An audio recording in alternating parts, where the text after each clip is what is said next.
پاکستان میں ملالہ یوسفزئی ایک ایسے کردار کی کہانی ہے جس نے اپنی آواز سے پوری دنیا کو لڑکیوں کی تعلیم کے حوالے سے جھنجھوڑ کر رکھ دیا، اور بی بی سی کو ایک گمنام نام کے ذریعے اس نے اپنے اس مشن کو جاری رکھا، اور اس جرم کے پاداش پر اسے گولیوں سے چھلنی کر دیا گیا اور وہ ملک چھوڑ گئی، لیکن اس نے اپنے اس مشن کو جاری رکھا اور پوری دنیا پر چھا گئی اور پوری دنیا میں پاکستان کا نام روشن کیا۔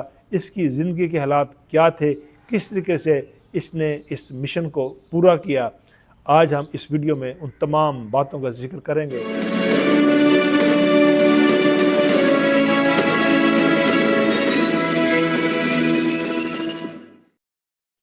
ملالہ یوسفزئی ایک ایسی پاکستانی لڑکی کی کہانی جس کی آواز نے نہ صرف پاکستان بلکہ پوری دنیا کو جھنجھوڑ کر رکھ دیا۔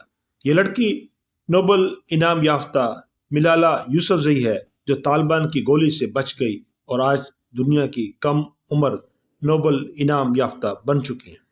ملالہ نے 12 جولائی 1997 کو سوات خیبر پختونخوا میں پیدا ہوئی۔ ان کے والد ضیاء الدین یوسفزئی اور ایک استاد تھے۔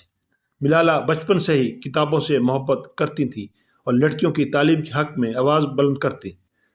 جب ملالہ کی عمر 11 سال تھی تب انہوں نے بی بی سی اردو کے لیے ایک فرضی نام سے بلاگ لکھنا شروع کیا، جس میں انہوں نے طالبان کے دور حکومت میں لڑکیوں کی تعلیم پر پابندیوں کی حقیقت بیان کی۔ یہ بلاگ دنیا بھر میں مشہور ہوا اور ملالہ کی آواز لاکھوں لوگوں تک پہنچی۔ 9 اکتوبر 2012 کو اسکول سے واپسی پر ملالہ پر طالبان نے حملہ کر دیا اور انہیں سر پر گولی ماری۔ یہ خبر پوری دنیا میں پھیل گئی اور پاکستان سمیت دنیا بھر میں ملالہ کے لیے دعائیں کی گئیں۔ انہیں فوری طور پر برطانیہ منتقل کیا گیا، جہاں وہ علاج کے بعد صحت یاب ہو گئی۔ صحت یاب ہونے کے بعد ملالہ نے پیچھے ہٹنے کی بجائے اپنی آواز مزید بلند کی اور انہوں نے کتاب آئی ایم ملالہ لکھی اور ملالہ فنڈ قائم کیا، جو دنیا بھر میں لڑکیوں کے لیے کام کرتا ہے۔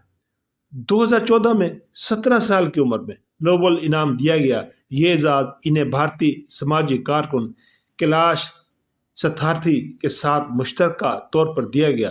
ملالہ نے برطانیہ میں تعلیم حاصل کی اور 2020 میں آکسفورڈ یونیورسٹی سے فلسفہ، سیاسیات اور معیشت میں گریجویشن